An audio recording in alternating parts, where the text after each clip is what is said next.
Le Marcelin, voilà, l'arbre est une fois de plus tombé sur la toiture des artistes. Le patriarche Ange Ebogo-Méran, qui était pour nous une encyclopédie de la musique camerounaise, c'était l'un des derniers des Mohicans, voilà, de la culture camerounaise. Ce que je retiens de ce patriarche, qui est très récent, c'est qu'il y a quelque temps, nous étions en réunion au ministère de la Communication. Il a parlé au porte-parole du gouvernement. Il s'est mis à pleurer, il a craqué, ça a mis tout le monde mal à l'aise. Le ministre a baissé la tête. Ange Ebogo coulait les larmes. Il interpellait l'État du Cameroun, le gouvernement camerounais, de se pencher véritablement sur la situation déplorable des artistes musiciens camerounais. Ce patriarche, jusqu'à ces derniers jours, a toujours été de notre côté pour la défense des intérêts, des droits des artistes camerounais. Aujourd'hui, il s'en est allé. L'artiste n'a pas de statut. Aujourd'hui que le patriarche, après toutes ces batailles, est parti, l'artiste n'a pas de copie. La copie privée est bloquée. Pourtant, c'est la copie privée en un an qui peut donner au moins 12 milliards aux artistes et permettre aux artistes de vivre décemment et que leurs conditions soient améliorées. C'est une grosse perte. C'est un gâchis. J'ai très mal parce que les derniers moments, nous avons été beaucoup plus ensemble. Et je voudrais ici interpeller le PCA de la SONACAM, M. Até Bazor. J'espère que tu es content aujourd'hui que le patriarche Ange Ebogo-Méran soit parti. J'espère que ça te réjouit. Parce que même dans ces moments de maladie, tu as traîné le patriarche Ange Ebogo-Méran dans les commissariats parce qu'il te demande une seule chose: travailler pour l'intérêt général et améliorer les conditions de vie des artistes. Até Bazor, PCA de la SONACAM, tu as traîné le patriarche Ange Ebogo-Méran dans les commissariats partout. Même lorsqu'il était couché au CHU, j'ai vu les artistes se battre pour que tu essayes de soutenir Ange Ebogo-Méran, et nous avons lu dans les forums que le PCA de la SONACAM aurait demandé au patriarche Ange Ebogo-Méran de faire une demande d'écrit pour demander des excuses pour que la SONACAM l'aide. Et comme il ne l'a pas fait, aux répartitions, on a donné 40 000 francs à Ange Ebogo-Méran. Il faut arrêter ça. Le Cameroun mérite mieux que ça. Le Cameroun mérite mieux que ça. Et je pense que nous devons tous construire ce pays dans le domaine de la culture. Et j'en appelle ici le gouvernement camerounais de nous soutenir, l'État du Cameroun de nous soutenir à faire prospérer ce secteur. Je m'appelle Louis Marcelin. Bonjour les enfants, c'est papa.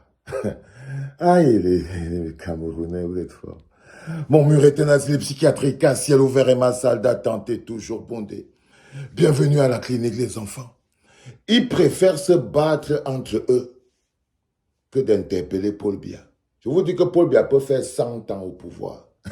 Il peut faire 100 ans au pouvoir tant que les zombies seront toujours sur pattes, en train de jouer le rôle des êtres humains. Il préfère se bouffer entre eux. Pour lui, ce problème, c'est Até Bazor. Até Bazor a peut-être pas donné l'argent à Ange Ebogo-Méran. Comme si c'est Até Bazor qui donne le statut de l'artiste. Depuis plus de 43 ans, Paul Biya a maintenu les artistes dans la misère et la souffrance. Il a utilisé l'art et la culture, pas comme un moyen de développement. Paul Biya n'avait jamais prévu que l'art et la culture devaient être un moyen de développement et d'émancipation du peuple camerounais. Non, l'art et la culture est un moyen de dépravation des meurtres et de maintien des populations en captivité. L'art et la culture jouent un rôle très important dans le système de conservation de Paul Biya, bloquer le Camerounais dans la jouissance. L'art et la culture sont une arme, comme la jeunesse. qui peuvent être utilisés en fonction des intérêts et des autres.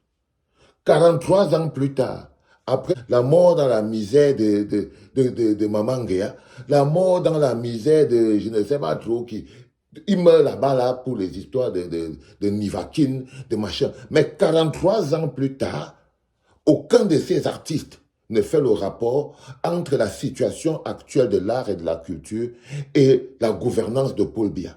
Je ne comprends pas. 43 ans plus tard, ils demandent toujours au gouvernement, au pouvoir public de les aider. À les aider comment?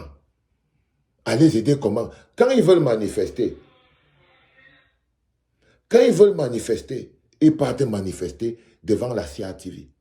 Quand ils veulent manifester, ils partent manifester devant la CATV. Ou bien devant une société de brassicole, ou bien une société. Mais ils évitent clairement d'interpeller Paul Biya en lui disant « on n'en peut plus ». Aujourd'hui, tous les artistes camerounais devraient se lever et être sûrs et certains que si les Camerounais se lèvent demain pour aller dire Paul Biya « go », les premiers qui devraient être devant, ce sont les artistes. Parce qu'il n'y a pas une corporation au Cameroun que Paul Biya a piétiné, humilié, sali, utilisé et jeté comme des chaussettes après usage, comme les artistes. Il n'y a pas une corporation au Cameroun que Paul Biya a méprisé comme les artistes. Mais il n'y a pas une corporation qui a fait la promotion de Paul Biya plus que les artistes camerounais. Il n'y a pas, quand ils ne font pas la promotion des inspecteurs de police qui sont au service de Paul Biya, ils font la promotion des inspecteurs des impôts qui sont au service de Paul Biya, ils font la promotion des ministres qui sont au service de Paul Biya, ils font la promotion des maires qui sont au service de Paul Biya. En fait, ils sont toujours au service de Paul Biya, celui-là même qui les maintient en captivité dans la misère et la souffrance. Ils vous parlent de copies privées. Le statut de l'artiste est une volonté politique. Le statut de l'artiste, qui est la base à partir de laquelle toutes les décisions peuvent être prises et vous pouvez vous lever pour défendre vos droits. Vous ne pouvez pas défendre des droits qui ne sont encadrés par aucun statut. Et Paul Biya avait bien prévu que les artistes ne devraient avoir aucun statut parce qu'il avait un programme bien précis, un projet bien précis pour les artistes camerounais. C'est le divertissement, la jouissance et le maintien en captivité du peuple camerounais.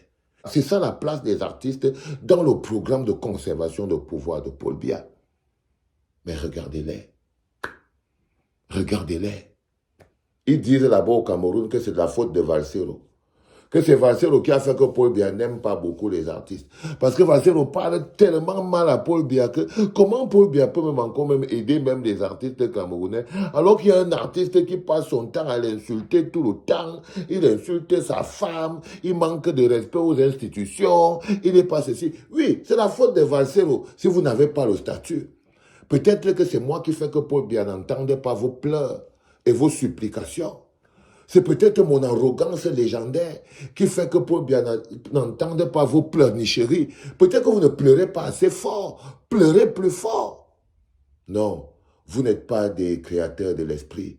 Vous êtes des zombies qui se servaient de l'art pour maintenir un système grabataire au pouvoir. Que ce soit avec votre consentement ou sans votre consentement. Vous préférez vous battre entre vous comme des chiffonnières. Oh, le doux Marcelin vient dire, oh, Até Bazor a fait ceci, oh, patati, patata. Mais non, ce n'est ni Até Bazor, tout ça. Ça, c'est le système qui est créé, système de corruption créé par la gouvernance de Paul Biya. Les Até Bazor, c'est les créatures de Paul Biya. Les créatures d'un système corrompu. C'est tout. Vous ferez mieux de vous mettre debout au lieu de continuer d'aller chanter dans les bars, les enterrements, les mariages et les anniversaires. Mettez-vous debout au lieu d'arrêter d'aller chanter au lieu de continuer d'aller chanter dans les bars, les enterrements, les anniversaires. Venez retrouver le peuple dans la rue. Parce que vous souffrez autant que ce peuple-là. Je tenais à vous le dire, les enfants. C'était papa.